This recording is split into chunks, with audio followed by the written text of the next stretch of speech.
सुमारे 1 लाख लोकसंख्येचं शहर असलेल्या मनमाडकरांना भीषण पाणी टंचाईचा सामना करावा लागणार आहे।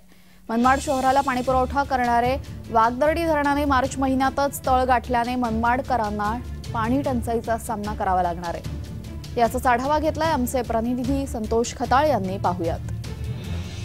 या ठिकाणी आपण उभा असून या ठिकाणाहून मनमाड शहराकरता 1 लाख वस्तीच्या शहराला हे पाणी या धरणातून प्राप्त होतं। आपण मागे बघू शकतात या धरणामध्ये मोठ्या प्रमाणावर धरण आटण्याला सुरुवात झाली असून त्या ठिकाणाहून पाणी पुरवठा करण्यात येतो। मात्र हे धरण आता सध्या 8 ते 10 दिवस पुरेल एवढाच पाणी साठा शिल्लक राहिल्याने मनमाडकरांवर जलसंकट येण्याची शक्यता निर्माण झाली आहे।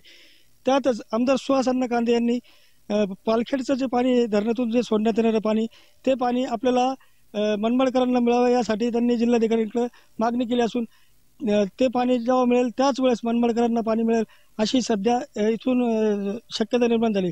त्यातच हे पाणी जेमतेम 8 दिवस पुरणार असणारे मनमाडकरांवर जलसंकट निर्माण झाल्याचे समजते। जय महाराष्ट्रासाठी संतोष खताळ, मनमाड।